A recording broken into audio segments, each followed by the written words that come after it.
of the budget of Planned Parenthood has anything to do with abortions. Most people were there for other reasons. But the demonstrators, you know, they have one thing in their mind. Like this morning, several young women told me, "I'm not here for an abortion. Why don't they leave me alone?" You know? And those who are there for an abortion, you know, it's I'm sure it has always, each and every one of them, been a very painful decision that they have made, and they need understanding rather than being condemned and banned, which is what they're now getting. As the parking lots are all across a street, there's 3 of them, which means that the minute they leave the parking lot and until they get on the grounds of the clinic itself, there's people telling them and shouting them and showing them things, and nobody should be subjected to that. So starting next week, they will have one of the demonstrators, the anti-abortionists or whatever they call themselves, will have one of their annual or semi-annual 40 days where they'll be there much more in force, longer hours, more of them, and they probably will draw energy from one another and get that much more obnoxious. So please, nothing wrong with you wearing a funny green bib and walking with somebody who needs to be walked with. Thank you.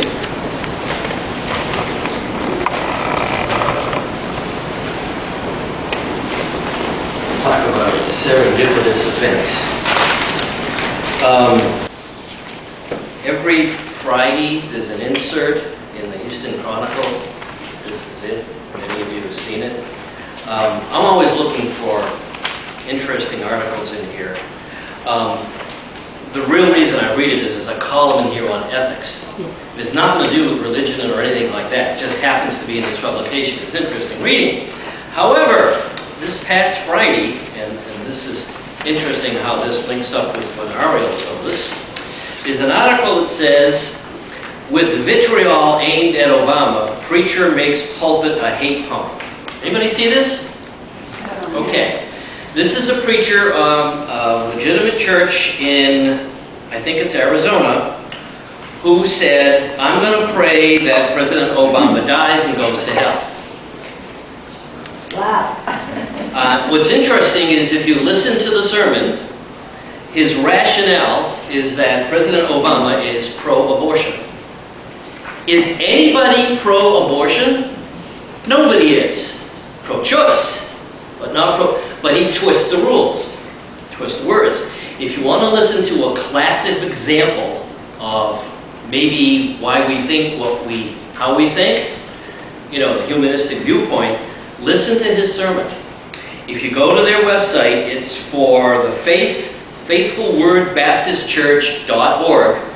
All of his sermons have been taped, and you can listen to this one. It's about quite a bit, and you listen to the sermon in which he wishes for President Obama to die, and when you listen to it, it makes so little sense, it's almost laughable. He backs himself into a corner. Anytime he's trying to make an argument to convince his congregation of something, he backs himself into a corner and quickly changes the subject. So the sermon is almost unintelligible. But it's interesting to listen to from sort of an intellectual standpoint. So if you want to get a kick out of it, go to that website. The most important thing I have to ask you today is about our billboard. Now, I stood before you last month and talked to you about we're going to get a billboard in Houston. Turns out we have a choice of two. One of two. We can't afford them both. The United Coalition of Reason is underwriting this. We can't have both. So, show of hands. I would like to know which of the two billboards you prefer. They have almost identical backgrounds. It's clouds and a field of lilies, very kind of serene. The billboard that Sheila Finch saw in Phoenix says, don't believe in God, you are not alone. Okay? Think about it. Here's the other one. And I'd like to know which you prefer. I'll ask you to. And if you don't care, good. That's all right. The other one says, are you good without God? Millions are. Okay? So, how many would prefer, don't believe in God, you are not alone? 1, 2, 3, 4, 5, 6, 7, roughly 9. Okay? The other one, are you good without God? Millions are. Roughly 9.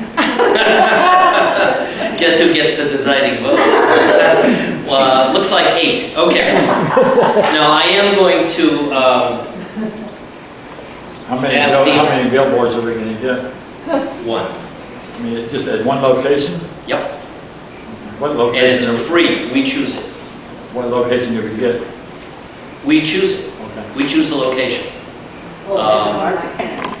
And it supposedly will be one that's not being used, but we're not paying for the first month in any case, so it doesn't really matter. But billboards are $2,000 a month in Houston, just to give you an idea Are you sure what they they're not cost. open there? Depending on where they are. Excuse me, it's $2,000 a month if you do a 6-month guarantee. It's $4,000 or $5,000 a month if you don't. The United Center of Reason will underwrite the first month regardless of whether we go for 1 month or 6. So regardless of the cost, the first month is free. And like I said, we have a choice of billboards. I'm going to ask some of the other groups in Houston, the Church of Free Thought, etc., which of the billboards they prefer, and we'll go with the consensus. Yes, sir. If the billboard is defaced early on. Excuse me? If the billboard is vandalized, so that it's not, the message is not there, is it who replaces it? Who replaces it? If it's defaced. If it's defaced. Which Pretty is a hard real to deface a possibility. billboard. This is up on a building somewhere. It's a legitimate concern, but I don't think nobody defaces billboards that are up on top of a building somewhere. It's the ones they can get at. I understand. If it should happen, I will ask who has the responsibility for replacing it. Because it's just a template, and there's lots of them, so I think it'd be probably good. easy to replace. It'd be good if you could show us a picture of the two choices, that way you could really see how they would affect you when you look at them, you know. You're on Yeah. the web. Well, if you're a member of the AHA, you got this little flyer with it in your monthly package, and both billboards are in here. So, okay. Without further ado, yes, Ariel? Does the billboard show a phone number or Yes, a the phone website? number, it will have the URL for the Houston Free Thought Alliance on it. We haven't decided about a phone number yet, but it will have the URL. And you've all seen the website for the Church, the Free Thought Alliance. It has links to HOH and the Houston Atheists, etc. It will also have a link to the United Center of Reason. That's the catch. And we said, fine, they already sent us the link, so all we have to do is get it put onto the Houston Free Thought Alliance website. And Roxy's get that done for us. I'm looking forward to it. This could be up in November. That's great. Yeah, they very interested in supporting us. Can't tell you how interested they are. I think there are a lot of Absolutely. closet atheists out there. Excuse me? I think there are a lot of closet atheists absolutely. out there. No question about it. We're not alone. We're not. We're Not alone. just the tip of the iceberg. Well, there is some overlap, but if you just add up the members of the different humanist atheist organizations in Houston, it's close to 1,000. Us plus Church of Free Thought plus secular humanists, etc. But I expect there's a lot more. And be a lot more people who would be interested, maybe they're on the cusp and they'd be interested in what we have to say. Certainly. Hey, thank you all. Just one sidebar. If anybody is so inclined, there's going to be a blood drive at the Sugar Land Center. This is not saying, I'm sorry, tomorrow from 8 to 4.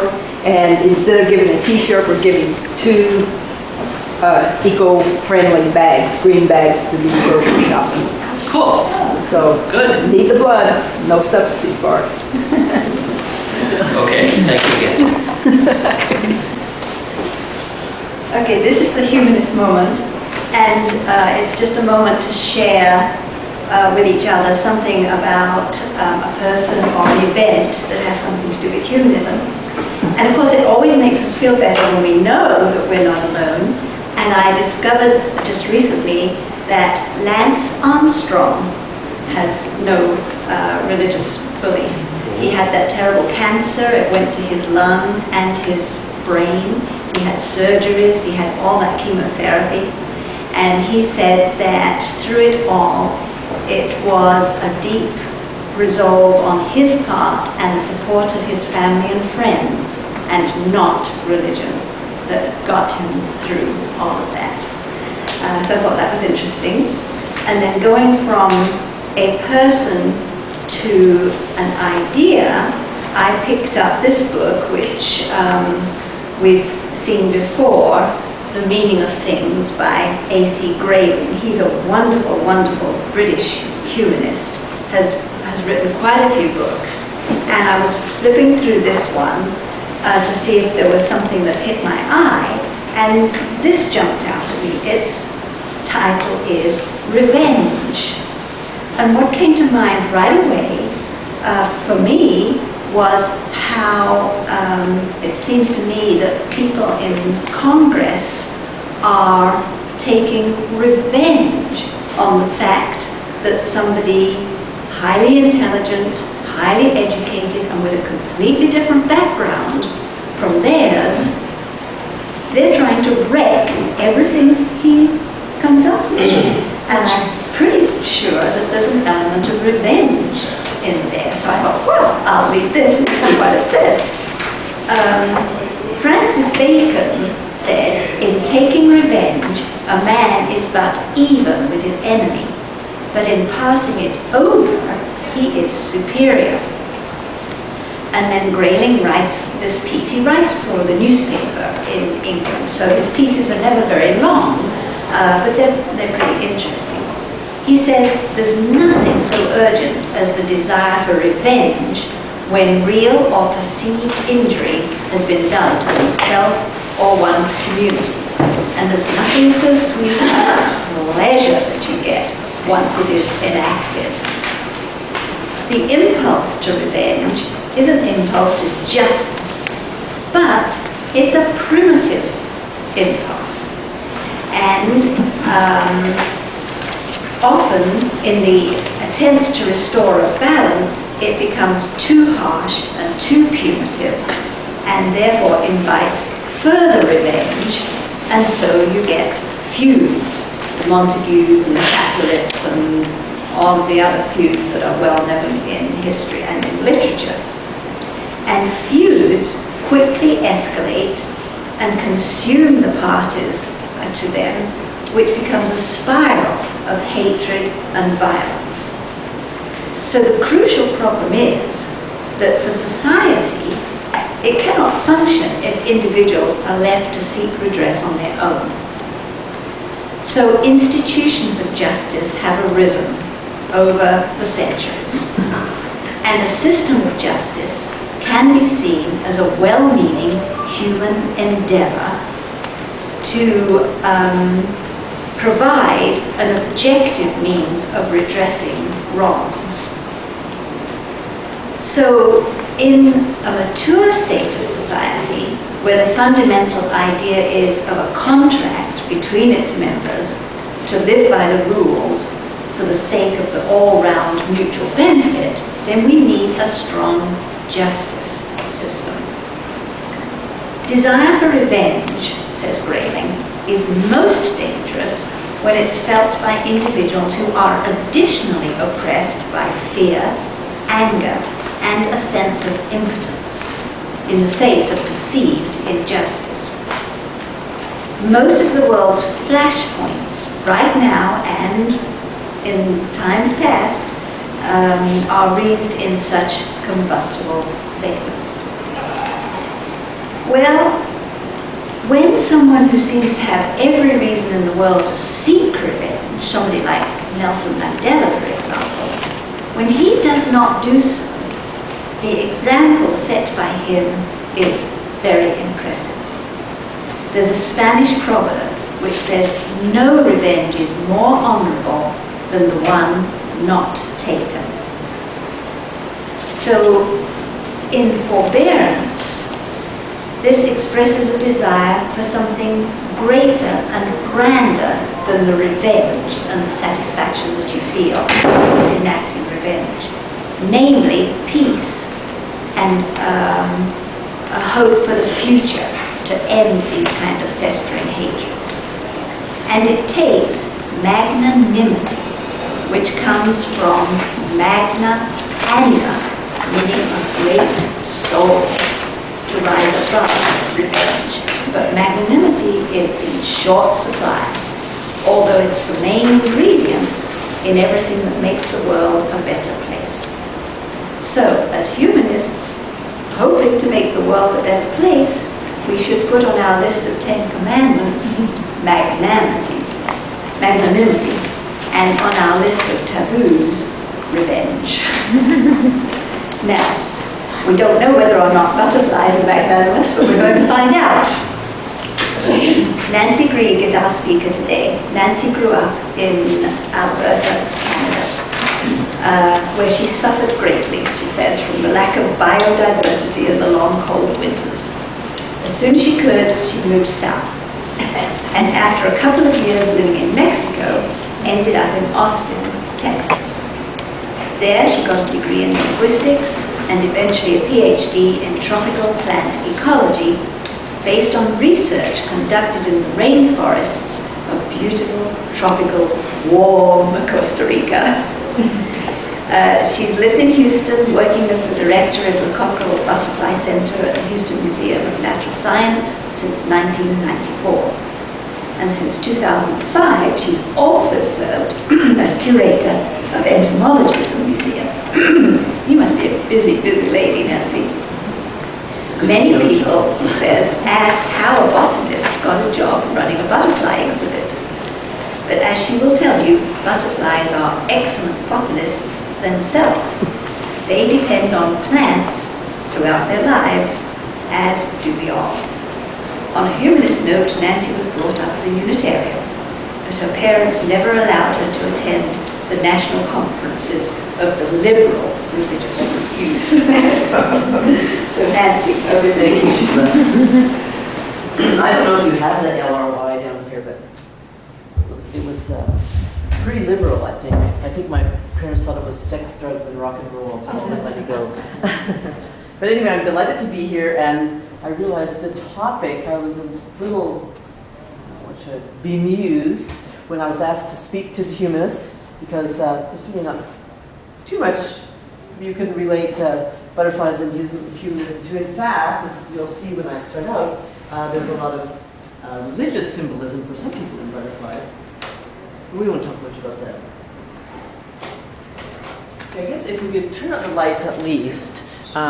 It's a little bit bright in here, but I think you'll be able to, hopefully you'll be able to see all the slides because, of course, butterflies want to see pictures. Well, butterflies are very beautiful creatures, and that's obvious by this picture. This is a local species you may be able to see. This is the eastern tiger swallowtail. Really lovely creature. And the thing about butterflies is not only they're beautiful, but they also have all sorts of nice associations for most people. They are associated with sunshine and flowers. You know, you go out on a nice sunny day and there's butterflies flying around. And as I mentioned in mythology, many mythologies, butterflies have other implications. They're often related with death or the afterlife. Sometimes they're seen as the returning spirits of dead departed ones. And this, you really won't be able to see this because it's not dark enough in here. They're also often a symbol of hope. And this is a painting by Van Gogh, and I can't even see them. Oh yes, there they are.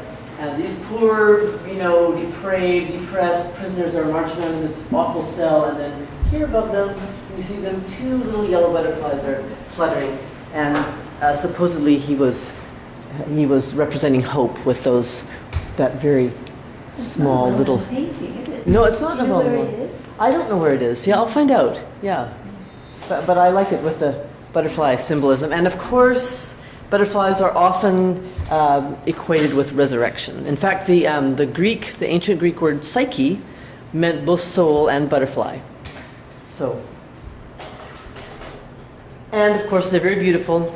Come in lots of colors. They are the best known, best studied insects. So, real entomologists kind of curl their lip if you say that you work on butterflies, because really, they're so boring, But I hope you can see this. Of course, they're one of the favorites of collectors. This says, this fellow has just cut a butterfly. An excellent specimen, symbol of beauty, innocence, and fragile life. Hand me the jar of ether.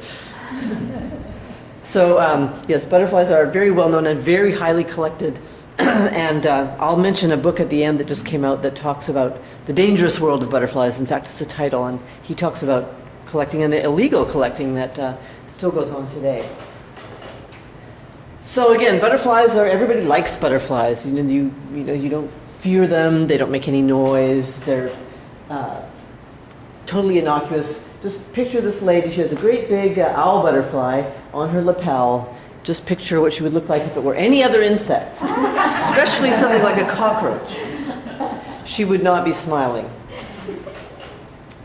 So people will tolerate butterflies. They almost feel about them as if they were birds or vertebrates rather than invertebrates, most of which get this sort of reaction. But anyway, they are innocuous. They don't sting, bite,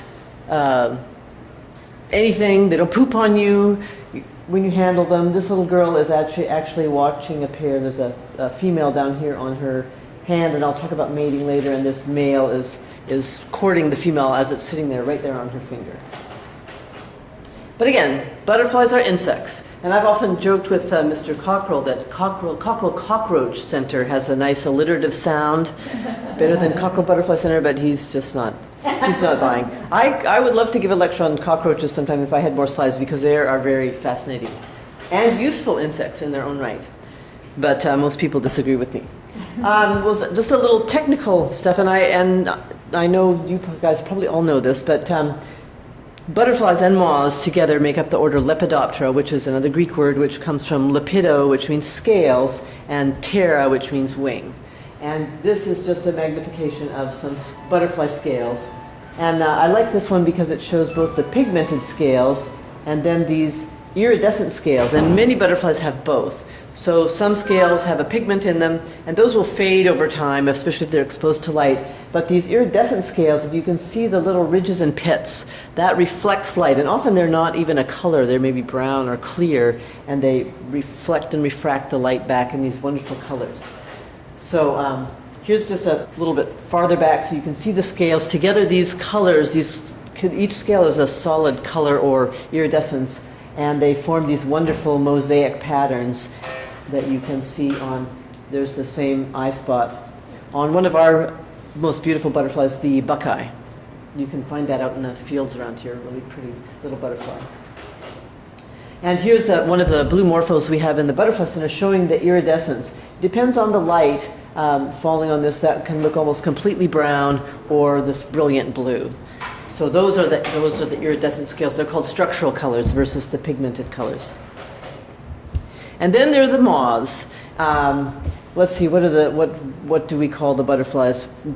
Serious entomologists call, as I said, they curl their lip and they call them the showy diurnal leps. And the real activity and interest is the moths. There's about 20,000 species of butterflies and about 120,000 or so species of moths. So moths are far more diverse. They are viewed for the most part, completely differently from butterflies. People like butterflies, but they don't like moths. Most of them are nocturnal, and they tend to be drab and brown or very camouflaged. And they can be told apart from butterflies, but butterflies really are glorified moths, glorified day-flying moths. There's more primitive moths, and then there's the butterflies, and then there's the more advanced moths. So really, they're just fancy moths.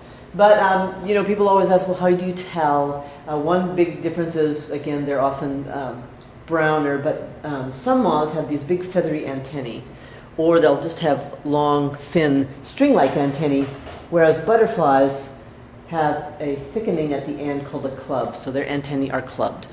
So clubbed antennae, usually day-flying, showy, versus the moths, often thicker-bodied, drabber, feathery, or string-like antennae. But then there's this. This is a day-flying moth in Costa Rica, and many of my slides are from Costa Rica, by the way, that breaks all the rules. It's colorful, it flies by day, it has clubbed antennae. It's a butterfly mimic, but still. So it's just to drive home the point that there's not, it's an artificial difference that we've imposed by saying butterflies versus moths. How do you know it's a moth? Well, when it lands, it looks completely different. You know how butterflies typically land with their wings up over their back. This one lands, you know, it's immediately a moth when it lands. It's just totally, it's a tropical family called the Casneid moths, and different caterpillars, etc. But again, it's just our common names for those things are perhaps deceptive because people do make a big difference and they're really not. Butterflies or moths both have complete metamorphosis. All the advanced insects have complete metamorphosis: flies, beetles, wasps, bees, ants, lacewings. But in butterflies, it's sort of the most dramatic, just because the caterpillar stage and the differences between the caterpillar stage and the butterfly center stage are so dramatically different. And of course, what defines the complete metamorphosis is this third stage. You know, every insect starts out as an egg, and then you are a nymph or a larva. But in those insects with complete metamorphosis, they have the pupil stage. And that's when this incredible transformation that still isn't completely understood, but we're getting there, happens. That the caterpillar metamorphoses into the butterfly inside this chrysalis. They're called chrysalids in butterflies, and again, it's sort of an artificial term, but this is something I learned since working at the Butterfly Center. Here's some chrysalids or chrysalises of a butterfly from Costa Rica, and you notice how gold they are. And if you've ever looked at a monarch chrysalis, they have little gold dots on them. So the word chrysos from Greek means gold. And since many chrysalids, even those you can see little gold spots, ancients took the name chrysalis to describe the pupal stage in butterflies. It's just a pupa, but in butterflies we differentiate, we call it something special. Now you go to the caterpillar stage, which of course is very important, but you show people something like this, which is one of our local species, one of my favorites, because what do you think it looks like? Well, take those away. It really looks like a bird dropping if you see it from a distance. And they perch on top of the leaves just like a bird dropping, whereas most caterpillars will hide underneath the leaf. But when these guys are resting during the day, they're plopped right on top of the leaf. And anyway, it's this caterpillar of a giant swallowtail. But people react totally different to caterpillars than they do to butterflies. And many people have told me in horror after I've given talks on butterfly gardening, oh, I've squished thousands of those worms over the years, and then they find out that turns into the giant swallowtail or the monarch or something, and they're aghast. But anyway, people have reasons not to like caterpillars. They eat a lot, some of them. These are actually moth caterpillars, but you can see they're devouring that leaf, and their capacities are pretty incredible. This is a little butterfly, a local butterfly called the Texan or Texas crescent, and the caterpillars like shrimp plant. And they're gregarious feeders, so they'll lay a bunch of eggs, but the caterpillars are little bitty. You don't even see them until you see this. That's a before and after picture, and they can devour, shrimp plants are like this big, and this is a big patch in my neighbor's yard, and the caterpillars ate it all up within a matter of a couple weeks. And since they eat so much, they produce a lot of frass, and that's a technical word, a very nice word, I think, for caterpillar excrement or caterpillar poop. And this is from a caterpillar I raised. It's a big caterpillar, so those were big. And I always like to joke that the museum should take and shellac these and string them and make exotic necklaces. Who would know that was caterpillar poop you were wearing? Since we're talking about the caterpillar stage, I'm going to go quickly through metamorphosis because people have a lot of misconceptions about what really happens, I've found. So we'll start out with a famous female butterfly. This is a monarch, and I'll tell you how to tell the difference between males and females later. And of course, I guess the life cycle starts out with an egg. butterfly or egg, which came first. Most butterflies will lay underneath the new growth on a plant, but there's lots of variance in that. There's the little eggs. And after 2 or 3 days, you can, if you look closely, you will see the head capsule of the caterpillar, and this egg is just about to hatch. The little caterpillar crawls out, there's the black head capsule, and will often turn around and eat the egg capsule as its first meal, but then he starts to eat and eat and eat and eat. And caterpillars can grow about 2,000 to 3,000 times their birth weight. So here's a little bit, it's too bad it's so light in here, there's a little bitty caterpillar up there, and this, less than 2 weeks later, has grown. So think about it in human terms. If you have a 7-pound baby and it grows 2,000 times, 14,000 pounds or so, by the time you send him or her off to college, it's pretty frightening. What kind of butterfly did this turn into? This is a monarch. That is monarch. That is a monarch caterpillar, yeah. So, and because they're growing so quickly, and because they don't, their skin is their skeleton in insects, they have that exoskeleton, they have to molt or shed their skin several times. And this is a picture of the caterpillar crawling out of his old skin, and the new skin is soft and stretchy enough for a while that he has a chance to fill that one out before he or she needs to molt again. And most butterflies they molt 5 times from egg to the pupal stage. Now when they're fully grown, and in monarchs it takes about 2 weeks, then they start looking for a place to form their pupa or chrysalis. And this guy, if you can see, there's a little pad of silk there. All caterpillars have silk glands in their mouth, and not all of them make the long threads that we use. The caterpillar spit, I like to call silk. But anyway, they all have silk glands in their mouth, and so this caterpillar just made a little pad of silk there, and it will turn around and hook its hind prolegs into that pad of silk. And then in the next day or two, it will hang.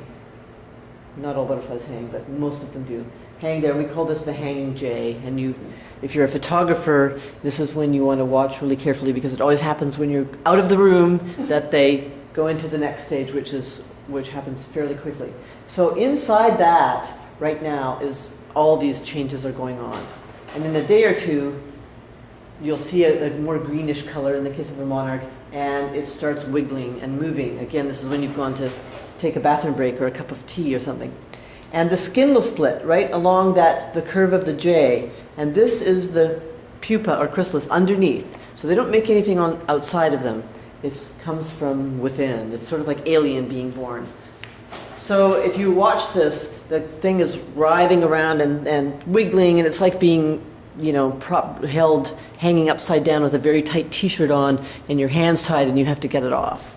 So just think of that and you can watch this thing, and it's scooching the skin up and up. And you can already see the chrysalis here, and there's the wing pads. I think it's so interesting that you can see, it's like a template. You can see all the parts of the butterfly, but inside the cells are still just a mush of, reforming into the butterfly parts. But there's the wings. You can actually see the segments of the abdomen, and those little indentations are the spiracles along the side. And a little bit farther on, there's the little thin skin, sort of like a little silk stocking right at the top, and then the caterpillar will wiggle very frantically and drive this hook called a cremaster into that silk pad, and that's a very delicate stage, because if it lets go too soon or it gets bumped or something and falls down, then the chrysalis won't form properly and it won't emerge, or you'll get a very deformed butterfly. So this is a very delicate stage. But look how it's already changed. The wing pads have already gotten bigger.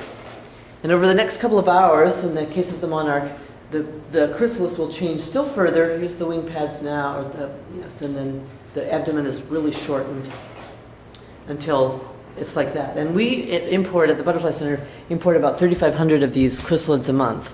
And the reasons butterflies are so great for this is because the pupal stage is really, it's almost like a seed. You can handle them, no problem. Once it's hardened, after those first couple of hours, you can, it doesn't move really much, it doesn't eat, so you can pack them up and send them overseas. So that's a monarch chrysalis. I think I have here, I want to show you, some butterflies don't pupate head downwards. I love this chrysalis. Remember the bird poop caterpillar? This is its chrysalis.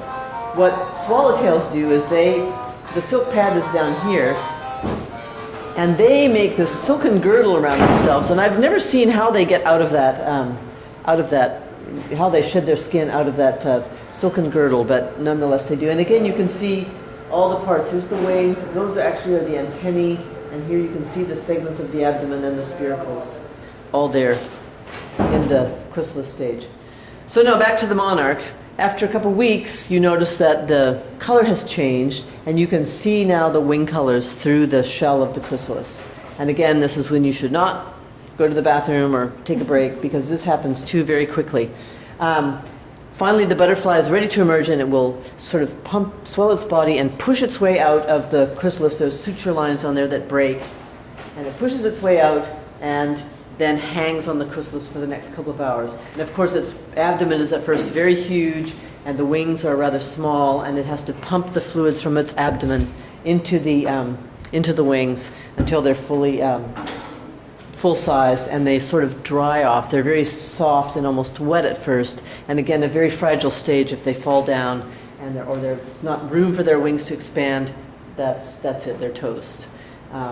People often call and say, oh, this butterfly has a broken or a deformed wing, can I do anything? No, you can't. There's no more growth, no more changes once the insect has come out of the pupal stage.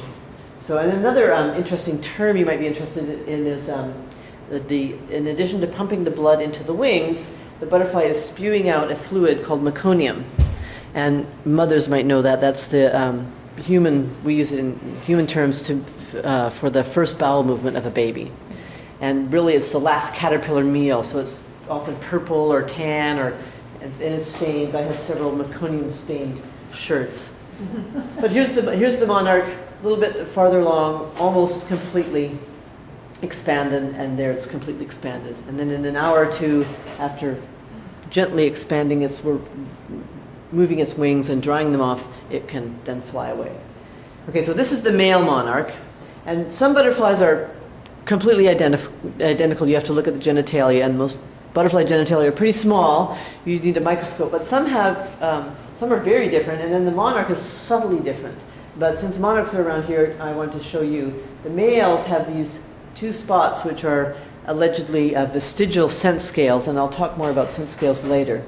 The female does not have those spots, and the black around her wings is just a little more pronounced. So let's look again. So males often, like in songbirds, the male is usually the more beautiful of the two. But of course, females are more important. They need to live long, so they're more cryptic and perhaps less likely to be predated. Since we're talking about monarchs and it's the season now, I will tell you a little bit about the migration, which is incredible. And this is just showing a bunch of monarchs flying. We are in sort of just outside the main route of the eastern migration route. And monarchs are interesting. We think they're a tropical butterfly that has learned to move north but can't stand the winters like me and has to get out of the winters and spend them someplace much warmer. In this case, our eastern populations goes to the Sierra Madre Oriental in Mexico. And people have a lot of misconceptions about this too, but it's one generation that in the fall, when they sense the cooling temperatures and the shortening days especially, they forego reproduction. The fall monarchs don't have sex until much later. So instead they start tanking up on nectar or whatever, and they head southwest and end up down here. So the butterfly that leaves in August up here from the Great Lakes area gets down here about November, and that's one generation that then spends the winter and comes back, probably not as far as its origin, but up to the temperate zone again, to Texas or so, and then dies. Then there's 3 or 4 summer generations that continue the migration back up north. But it's just that one generation that does that, and people always ask, the most common question we get at the butterfly center is, how long does a butterfly live? And we glibly say, well, 2 to 4 weeks. And then of course they always say, well, how do they get to the, down here? Well, it's because it's a very different situation. So, and they don't reproduce until the spring, before they come back. And then they have Where do they reproduce? They mate in Mexico. That generation does. Otherwise, in the summer generations, one of the first things a butterfly does after it comes out of the chrysalis is mate. So the summer generations do that. The winter generation doesn't mate until, so those are all virgins in the roost. Doesn't mate until the spring. So this is just showing that Houston is in it's not very well known. It's called the Coastal Flyway, and it's much less dramatic than if you live in Austin or Dallas when in about mid-October, the butterflies are just streaming through. It's quite dramatic. And why we know so much about the monarchs and how they go is this fellow, Fred Urquhart, and these are his hands, was a Canadian professor who knew about monarchs, knew they went someplace, and tagged them, and had people would call in with the tags, and finally it was his researcher who found the roost in Mexico in 1975, and you might remember the National Geographic, it was the cover story. Big deal that this was found. It's quite incredible. Today we still tag monarchs. There's an organization called the Monarch Watch that they tag the butterflies, and they get school kids to do this in the fall during the migration, and then if they're found, they now offer a bounty on these tags because the part of Mexico where they go to is very poor, and most of the tags are found that have fallen down from the roost. And so by paying $5 a piece, or 100 pesos, whatever the equivalent is, they've gotten a huge return on these. So the more numbers, the better, to make better data. So I don't know if you can see there, but it says University of Kansas, blah, blah, blah. This is just some of their literature, and they'll send you a sheet of these sticky tags, and you just press them on the wing, and it doesn't impede their flight, and it sticks, and so you can know, and you have a data sheet, and you write down where you marked it, and whether it was a male or female, and whatever, blah, blah, blah. And then if somebody does find the tag, then they look at the number, and they can find out where it came from. Pretty cool. So I've been to the monarch roosts in Mexico several times, and it is incredible. It's way up in the mountains. It looks like Colorado, not what you think of as Mexico. And these butterflies, it's on a sunny day actually, they're just coming down for a drink or something, and then they'll head back up the mountain. The closest town is a little place called Angangueo, a little silver mining town way up in the mountains. And during the monarch season, they have lots of people, lots of tourists, very poor otherwise. Here's just a little picture I saw in the town of some school kids had drawn, because the butterflies go up farther up the mountain, but there's their pictures of monarchs going up farther up the mountain. And it's the locals are guides. If you go there, you must hire a local guide. So it does provide some industry for the local fellows, and they're actually quite knowledgeable. It helps if you speak Spanish, but they know a lot about the monarchs and will tell you all about it. And also, some of these places thought they were returning spirits. Some of them thought they were una plaga, a plague, and so would kill them. And so now you see signs like this. Take care of the butterfly, don't mistreat it. Good source of income. So if you do go up into the sanctuaries, you see trees like this. Now these are pine and fir trees, but they're covered with monarchs, just completely covered. There are millions and millions of them, and if you get up close enough, you'll just see the abundance. There's a tree trunk just covered with monarchs. Why have they chosen those trees or that area? Well, that's a good question. We think it's because it's not warm, but it's just the right microclimate, that it's neither too hot, neither too cold. They can sleep there, but they don't freeze to death. So really, they just hibernate all winter. In fact, it's the starve. People have gone there and weighed the ones that have come down from the roost versus the ones that stay up on the trees, and they found that the ones that are coming down to eat when it's a warm day are the underweight ones, the ones that might not make it otherwise. They don't have enough body fat stored. So it's very dangerous to come down from the roost, and a lot of them die that way.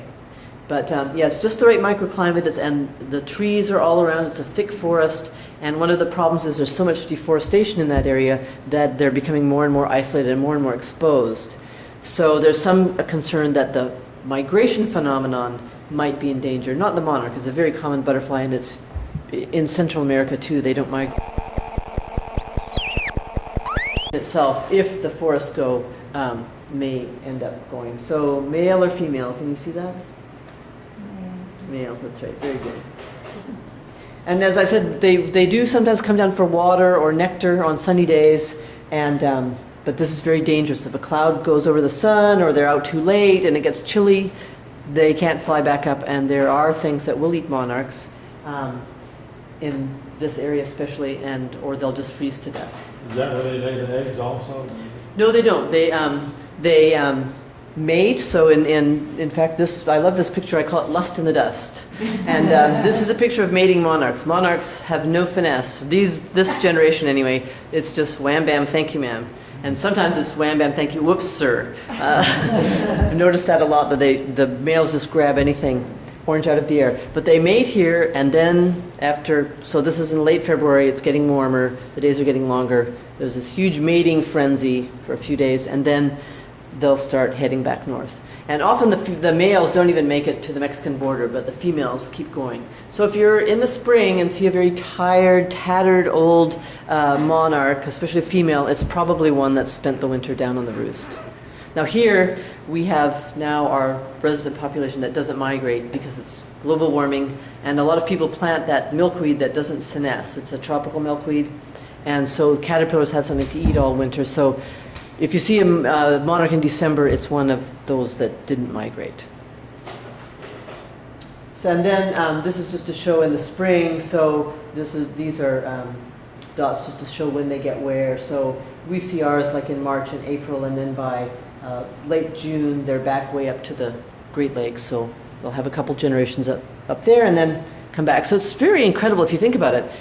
Songbirds migrate too, but the young can follow the more experienced ones. These guys have not been there. There's been 2 or 3 or 4 generations separating them. So the genetic memory is passed on in their genes to allow them to find the same place over and over again. And I think if you notice the map, the western population of monarchs goes to actually near Monterey, Pacific Grove. So there are 2 separate populations. The west ones go there and the eastern ones go to Mexico. So, okay, let me change my... Where is the egg in the caterpillar stage? Well, that depends. So say that female got back to Texas, she would lay her eggs and then she would die. And then the caterpillar would grow there. The caterpillar isn't really very mobile, so the caterpillar would grow up in Houston and pupate, and then typically most of the monarchs will then continue the journey north for 2 or 3 generations. So that one might move up to Kansas or something like that, and then it lays its eggs along the way, and then those go farther north until the entire North America is populated again. And then in August, the emerging generation starts heading back south.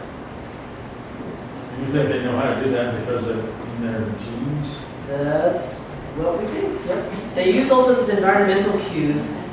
One of them is the declining angle of the sun. People think that they have, there's magnetic, polarized light, whatever.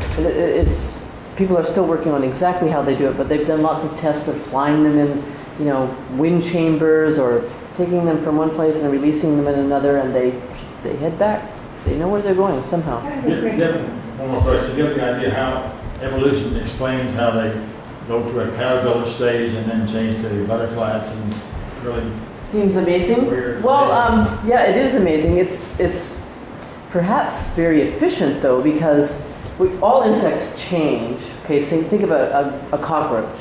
A baby cockroach looks much like an adult, but it does shed its skin, and the morphology changes over time. And so baby cockroaches don't have wings, adult cockroaches do, unless you're a hissing cockroach. So this is just taking that even one step further, that the caterpillar or the maggot or the beetle grub or whatever is almost like a different animal, and it changes in that pupal stage and then can maybe utilize different parts of the habitat. So, caterpillars are earthbound and blind and eat leaves, and butterflies fly and use flowers. There's no overlap in the resources they're using. So, in a way, it's a really cool thing for them to do, very efficient. I Yes? have a quick question for you. How many different kinds of butterflies are there? In the world? There must be, About 20,000. yeah, because I personally witnessed the difference in, not that I knew which butterflies they were, but the butterflies in the rainforests in South America are totally different from the ones in the Far East. Yes. Totally. And the rainforests are where there's so many Right, and I butterflies. had a friend who collected the different butterflies from the rainforest that was right after the Second World War, and compared the Asian ones Mhm. to the South American ones. Very different. And they were totally different. Yeah, there's even some families that are He dried opposite them. to the other. On boards, Uh-huh. and then shipped them to the Museum of Natural History in The Oh, Hague, in in Holland, Yeah. on the Dutch. Oh, of Holland. But it was fascinating, Yeah, and I have no idea how many different butterflies yes, there a are. lot. Yeah, many, many. Somebody else had a question, yes. I About go to 20,000. the Butterfly Museum. Uh-huh. Why do they have the humidity so high when you say they can exist out here without, the different? Well, remember that these are tropical butterflies, so we have almost no native butterflies. We import all of ours from butterfly farms. So we're trying to replicate that tropical rainforest, which is, believe me, the humidity is It's higher. gorgeous, it's beautifully. Thank you, yes. I But it have is this humid. problem with humidity, and there's people, wandering around with the employees, and they'll show us the side where we go out and get some fresh air. That's right. Well, that's what you pay if you want to have a tropical butterfly exhibit, but I like it actually, so I do too. perfect. Good for the skin, too. But yeah, you believe it or not, people have weddings in there once in a while. Can you imagine in that humidity? Yes. We used to hear when we were children, don't touch a butterfly's wings because you'll pull the Remove dust the off and they won't scales. come on. That How do is- those scales originate? How do they come? Well, the scales are probably evolved from little hairs or seedy. Lots of insects have like flies. If you look at a fly, its body is covered with tiny hairs. So, but yeah, butterflies and moths, their whole body are covered with those scales.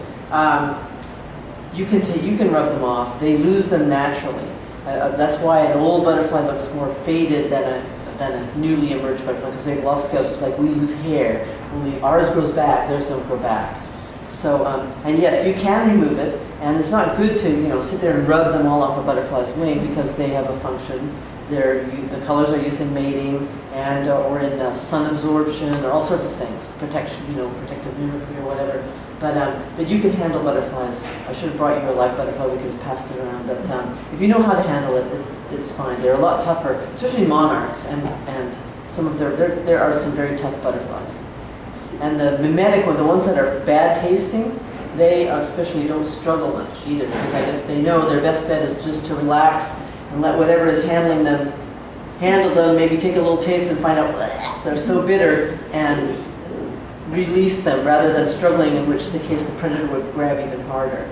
So I can go around the butterfly center and pick up different butterflies, and you can kind of tell which ones are chemically protected. Well, there's other indications, the bright colors, the thin bodies, but the strong ones with the more cryptic coloration typically use their strength and fast flying to get away, whereas the bad tasting ones don't try to escape. They're retain seeming, because they're like coral snakes. They're showing you, just I dare you to take a bite of me, you'll be sorry. And they do taste bitter, because one time we get butterflies back in the back, and I had both hands full of butterflies. I put them between all fingers, and I had to put one like Darwin, remember, with the beetle that he put in his mouth when he was collecting, and it was a blister beetle or something, and sprayed him and he lost all of them. But I had a butterfly between my lips, and it was bitter, definitely. So I shouldn't have chosen that butterfly to put there. Maybe another one would have been more. Okay, well, so we're changing gears a little bit now, because we have to talk about the caterpillar stage. And let me know if I go on for too long. But I love this picture. This is a friend, some of whose photographs I've included, but with a giant monarch caterpillar. But the caterpillar stage is a rough stage. It's not easy getting to be a butterfly. Butterflies themselves, as adults, probably have fewer enemies than along the way. There's egg parasites, and there's all sorts of parasites of caterpillars. Use a little baby caterpillar, and I'm going to talk about these butterflies later. This is a longwing passionflower butterfly caterpillar, and these ants there's an egg or its eggshell, and these ants have just seized it and they're ripping it apart.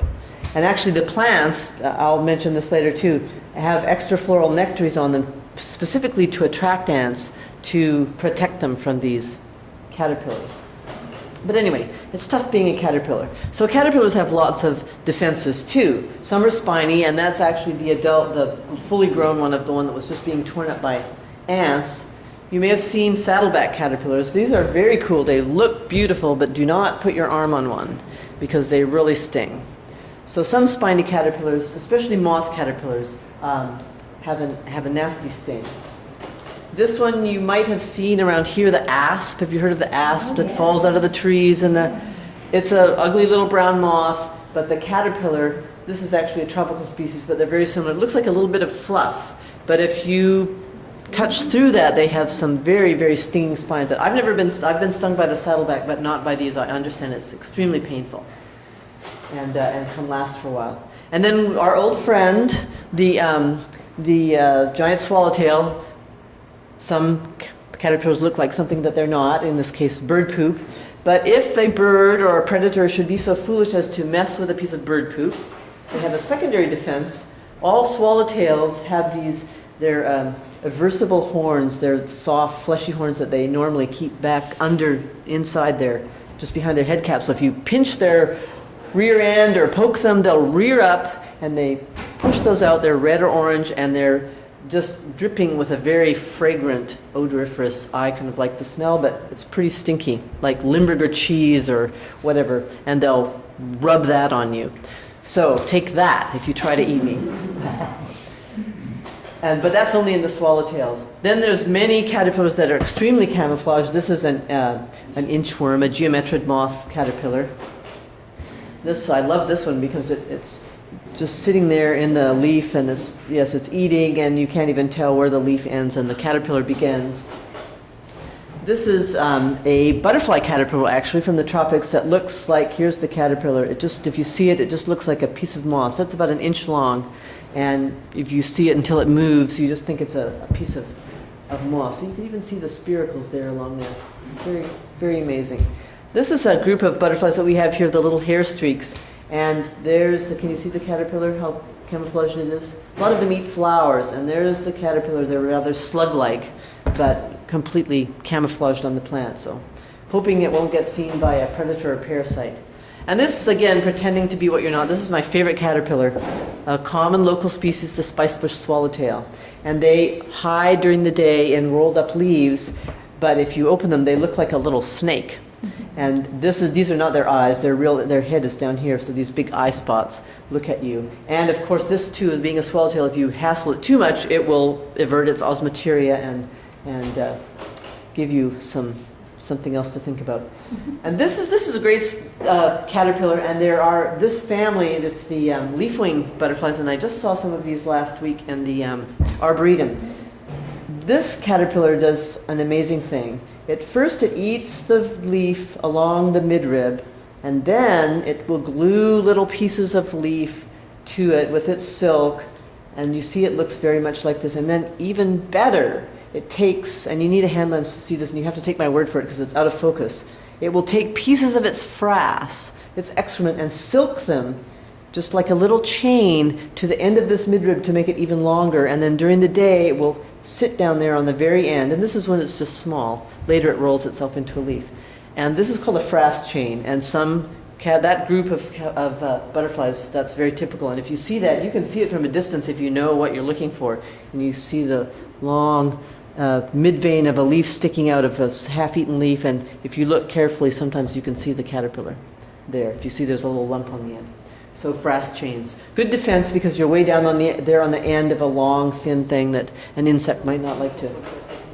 This is go down, and then this is a photograph. I don't have a better defense. It's using another species to defend you. Did a lot of work like aphids produce honeydew and are herded by ants. This is the caterpillar equivalent. There's a little caterpillar there. And if you look very carefully, it's got two little glands that it's sticking out here, and this ant is milking it for its honeydew. And not only do they have that, they also, which you can't see, they have a pair of glands on their thorax that they will poke out, and it produces an alarm pheromone, an ant alarm pheromone. So the ant kind of gets, okay, what's coming, and then it will seduce it with a little nectar on one end and then make it jumpy. So the ants just become enslaved to this caterpillar and will herd it around and take care of it and, and protect it from parasites or ladybugs or beetles or anything that might get it. So, and there's a butterfly in England that actually the caterpillar has gone one step further. It doesn't even eat plants anymore. It eats ant larvae. The ants will take it into their into their colony where it will feed on their larvae. And then the only bad part is it then pupates, and then when it emerges, it has to get out of there in a hurry because it's not fooling them anymore. When it's a caterpillar, it just smells like them. It totally fools them into welcoming it into the colony. So pretty amazing adaptations. And again, the pupal stage is a little parasite on the pupa laying eggs. So we not often, but because you can tell a parasitized pupa, but you do see parasites at pretty much any stage of the life cycle. But if you make it through the gauntlet of being an egg and a caterpillar and a pupa, then you get to mate. And this is a picture of 2 long-winged butterflies courting. And you can see this if you come to the butterfly center quite frequently. This is the female, and the male. In butterflies, males have scent hairs that they waft over the female to seduce her, to convince her that he's the one and she should mate with him. And most female butterflies only mate at once. Once is enough. They can store all the sperm they need, and then they'll release it as they're laying eggs. And in fact, some males make sure they can't mate again. They can insert a chastity belt called a sphagus, or in the case of longwings, the virgins and the mated females have a different smell. So the males say, she's already been mated, I'm not going to mess with her. She doesn't need me or want me. And our old horticulturalist, we've bred some of these butterflies. She could actually tell. She could sniff the abdomens of the female and tell, virgin, mated, put it in the other cage. So pretty incredible. They do have a strong smell. So anyway, here's a little mating going on. And so the males have these hair pencils. I'm just going to show you a few examples. And sometimes they're useful in sexing butterflies. This is a glassy wing, a mimic of one of the long wings, and you can see the little hair pencils right there on the upper surface of the lower wing. This is another butterfly that has little tufts of hair that they'll poke out and they presumably smell. This is a rice paper butterfly in my hand, I think, and if you catch them and gently squeeze the abdomen, the male will poke out these things that they'll spin them around, and they do have a very musty odor. But normally they would use those for the female, not to get rid of. And here's a picture of another type of hair pencils from a butterfly abdomen. Pretty incredible. Now in moths, at least in the giant silk moths, this is a very common moth around here, the polyphemus moth. This is the female. See her little bitty antennae, they're not big feathers. The female moths are the ones that produce the mating pheromone. So she'll just sit there after she emerges from her cocoon, and the males will come to her. And supposedly, some of these giant silk moths, the males have these huge, big scent radars, and they can follow even a single molecule, and they'll track back and forth and follow the stream of scent molecules back to the female.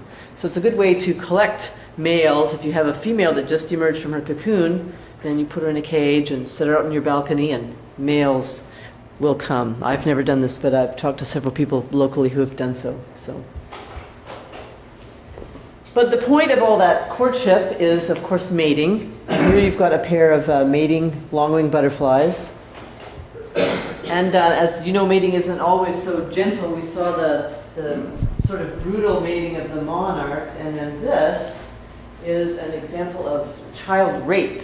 Some species of longwings have what we call pupil mating, and these are males on a female chrysalis, and they will, I guess they can smell it, and they will hunt it down, and then before she emerges, they'll all be there vying to be the first ones to mate with her, because that will be their sperm, that are their genes that are passed on into the next generation. So not common, but a very interesting phenomenon. Poor female, she just gets out and trying to dry her wings, and there's all these males just bothering her. And of course, then the egg-laying process occurs. And what I'm going to talk to you now is about these butterflies, the long-winged butterflies, which are just amazing butterflies. The one we have locally, if you're lucky, you'll see the zebra longwing. Really, it's a more southern or western butterfly, more common in Austin. But the Gulf fritillary is a relative that's very common. And there's a lot of them in the New World tropics, and they're all bad tasting, They eat passionflower vines, which are laced with hydrogen cyanide, and they're models, and they're involved in mimicry complexes. If you've ever read any of Bates' work, Henry Bates' work, he talked a lot about mimicry, and it was sort of the first, some of the first work that were really citing Darwinian ideas. So, but they're incredible. They have these long, elongated wings, so they're often called the long-winged butterflies. They're very, very colorful. This is, I like to say, this is the coral snake of the insect world. Red, black, yellow, big patches of bright color. Very slow flying. Notice the really slim body. So these will not struggle when you handle them. Just incredible, incredible butterflies. As I said, they eat passionflower vines. And my major professor, why I know so much about these and have slides on this, my major professor, Larry Gilbert in Austin, has done a lot of work on these butterflies and was one of the first ones to really talk about their different things they do. The caterpillars are these spiny caterpillars. Sometimes they're white, sometimes they're whatever, but they eat passionflower vines. That's all they eat. They're very host specific, as are many butterflies. So if you think of it in terms of the passionflower, how it feels about it, these are predators. It does not want to be eaten by these caterpillars. I'm anthropomorphizing here. So this is a plant that I worked on in the tropics, the family Piperaceae, and caterpillars aren't a big predator on pipers, but there was this one field site, there were about 50 different species, and as you see, the leaves all look very similar. These are the passionflower leaves from the same site. And look at the incredible difference in the leaf shape. Some of Larry's and his students' work have shown that the butterflies can learn what a leaf shape looks like. They use visual cues in addition to scent ones. So they have hypothesized that the plant is evolving all these different leaf shapes to kind of outrun the butterfly and not, look so different that the butterfly won't recognize it. That's not the end. Here's the butterfly eggs. That's not the only thing these things do. As I mentioned, they have these extrafloral nectaries that attract ants, and you saw what happened to that poor caterpillar when the plant had ants on it. But the most incredible defense I think that the plants have is it's not so important when some butterflies lay some species lay multiple eggs, and they're gregarious. Some lay single eggs, and in this case, the caterpillars are often cannibals. So this egg would hatch before another egg, and so the females avoid laying more than one egg on a shoot. So, and here's an egg, and some of the passionflower plants have evolved these egg mimics, which look just like eggs. So presumably the female sees that egg mimic there and says, "Oh, that's already taken, I'll go lay my egg someplace else." So another way that the plant is attempting to defend itself against these voracious predators. But this is just another leaf with these are extrafloral nectaries underneath, and they look yellow on the top like eggs. The tendril tips, or the leaf tips in some cases. And this is really these are false, it's a flowering shoot that has some sterile flowers that look like eggs. So pretty incredible. The other, one of the other incredible things or interesting things about these butterflies is they eat pollen in addition to nectar. Most butterflies just survive on nectar. These guys, when they poke their proboscides down into a flower, they accumulate a big wad of pollen, and then they'll go off and sit and regurgitate the nectar onto that and soak up the amino acids, so they have a protein supplement to their diet. And as a result, these butterflies can live much longer than the average butterfly, about 6 months. And so, in fact, they are developing, if you've looked at their ovaries, most butterflies have all their eggs already ready to go. These guys actually, if you dissect them, you can see that eggs are still developing.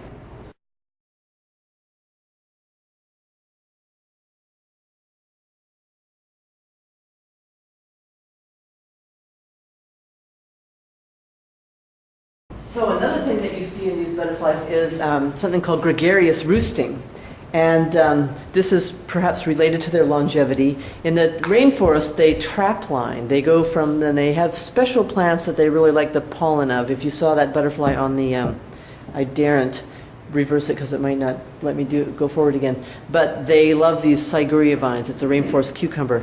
And they will go from place to place over time, say 7 o'clock in the morning, they'll come someplace here. They're, in fact, another name for them is the Postman Butterflies, because they follow a certain route every day, going to their feeding spots. So noticing this gregarious roosting, and if you notice here, you can see some of these butterflies are marked. They have numbers written on their wings.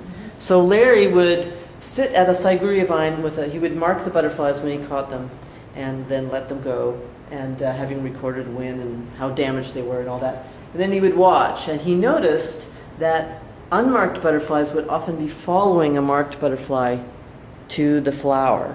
And so he hypothesized that these gregarious roosts, the young butterflies, the newly emerged butterflies, would see an older butterfly flying around and follow it back to the roost at night. And then the next day, it could follow a more experienced one and learn where the nectar resources are, instead of having to find it all on their own. So, pretty incredible butterflies. Just a little bit about butterfly diet. We've talked about pollen. Yeah, this is so dark you can't see the long proboscis sticking down there into these little flowers. But as you know, most butterflies eat nectar. They have a long, can't see it in this light room, a long proboscis that sticks down into the flower to suck the nectar. And most butterfly flowers are like this. They have a lot of little florets in a head, like lantana is a good example. Lots of verbenas are good. This is Mexican milkweed, of course, but also lots of the sunflower family. This is one of our native butterflies, the painted lady on purple coneflower, which is a big butterfly favorite. But it's interesting, butterfly flowers don't necessarily have to smell good or even smell at all. They just have to have the right morphology and have nectar. We used to have this plant in the Butterfly Center, and it actually smells like a wet dog. Not very pleasant to humans, but it was the butterfly favorite. I mean, they would be mobbed. Sometimes there'd be more butterflies than this. But that's not all that butterflies eat. I like to say that butterflies do not live by nectar alone. This is not upside down or sideways or anything. These are hackberry and tawny emperors and other local species that you will never see at your garden, unless you have a tree with a wound in it, or you put out very rotten fruit. These guys are fruit and sap feeders. And so there's a wound in this tree, and they're all gathered around at this little smorgasbord of fermenting sap. And butterflies do get drunk, by the way. There's been several papers written on drunkenness in butterflies. And you can actually go right up to the butterflies and pick them up. They're just so inebriated. Here are some fruit feeders at the Butterfly Center. If you've been there, you've seen those plates of not very attractive looking fruit sitting out. They really like it, the rottener the better. And these are owl butterflies, also the blue morpho. Many tropical species will not visit flowers, but go to rotting fruit. And this guy is a red admiral. This is one of our local species. There's some that are switch hitters, so this will go to flowers, but will also go to those rotting bananas that you put out there. And then there's puddling. Some male butterflies will, if you find a stagnant puddle or a muddy place along stream, you may see butterflies. They're usually males, and they're collecting minerals that they use to manufacture their sex pheromones. These are swallowtails in Arizona, two-tailed swallowtails, very much like our tiger swallowtail. So in closing, I just want to show you a few pretty pictures of butterflies. The long wings, of course. This is one of my favorites. I like to call it the dawn satyr. It doesn't have a common name. It's Cythereus menander, a mating pair in the rainforest. Transparent wings. And this, I think, should be the logo for Victoria's Secret. It's like a really fancy teddy or something like that, but it's transparent, black and red, and just a tiny butterfly. This is one of the metal marks, and these are the ones, those caterpillars are tended by ants. Big group in the tropics, especially the neotropics, and we have one species here in Texas that you hardly ever see, but amazing, amazing butterflies, beautiful. We have lots of these clippers. I think they're very handsome in the Butterfly Center, that always perch with their wings open like that. And some butterflies are even very beautiful on their underside. Most are rather cryptic on their underside, but this is one, a Unica, that's gorgeous on its underside. And my favorite butterfly of all, this is my old boyfriend, Phil DeVries, wrote The Butterflies of Costa Rica. And it's a great book if you want to read it. One of his phrases that I think is particularly good is that nature abhors a virgin. And somewhere in that book. But it's great information about just I mean, this is good if you're going to Costa Rica to identify butterflies, but each of the chapter headings where he talks about different families has a lot of really fascinating information. But anyway, when he was writing this book, Princeton, they do a lot of bird books too, and they said, well, you need to come up with common names for all these butterflies because, people don't like scientific names, which is so ridiculous. You can say Tyrannosaurus rex, and you can't say Hamadryas amphinami. But anyway, so Phil was trying to invent names for all these butterflies, and this one was great. Fortunately, Princeton backed down and said, forget it. But he was going to call this one Starry Night, after the Van Gogh painting, and I think that's so appropriate. It's a beautiful fruit-feeding butterfly, my favorite. And if you want to get into butterfly gardening, it's very simple. Even children can do it, and I'm going to talk briefly about some of these books up here. And everyone loves butterflies. Actually, I'm not sure if this child is delighted or terrified. But anyway, that's the last of the slides. And just let me say a few things about these great books, because if you're interested in finding out more, this is the book I mentioned that has just come out. It's called The Dangerous World of Butterflies, and it's by a reporter who usually writes about the Iraq War and things like that. And apparently he was giving a talk, and somebody asked, well, what's your next book going to be about? He very flippantly said, oh, I'm going to write about butterflies. And so some woman who has a butterfly farm in Nicaragua called him up or wrote him and said, well, you need to come down here and see my farm. So he went down, and from there he just got into all the different aspects of the dangerous world of butterflies, including butterfly smuggling, butterfly displays, etc. I guess for me, especially, I know most of the characters know of most of the characters he talks about, but it's pretty amazing, interesting read.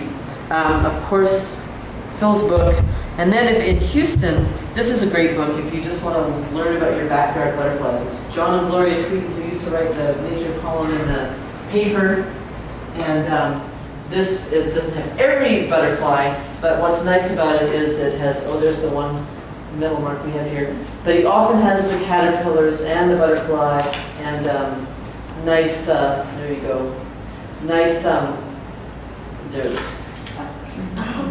nice descriptions of where you can find them in the Houston area, and what they do and their habitats and their host plants and everything, of course, because you can't forget the baby butterflies.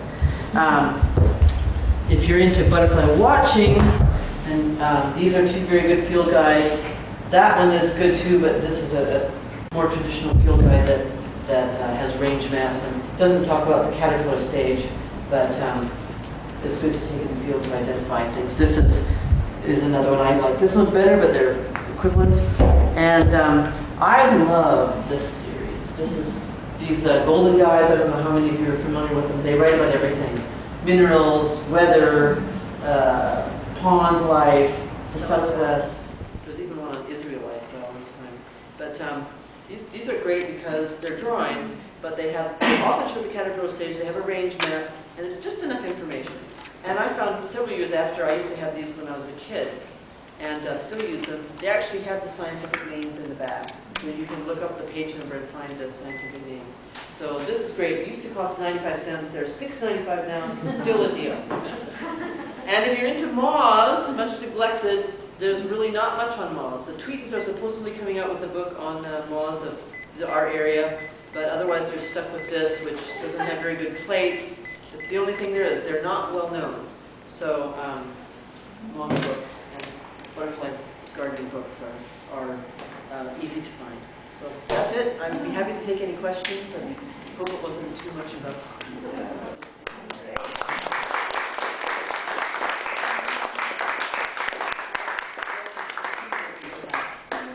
I did want to say, good for you. I've started as a volunteer down there, and I haven't actually had this. The time I went, there were no protesters.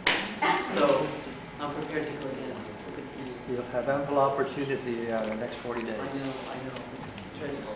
Yeah. You mentioned that sometimes there's a scent given out and then the butterflies. I heard that it's as much as a square mile that these little animals can pick up. Have you heard that kind of thing? The moths, like those, the great giant silk moths, the males have the big antennae that it can be up to 7 miles. Square miles, 7 square miles. Yeah, so, well, it would have to be a square mile. So so.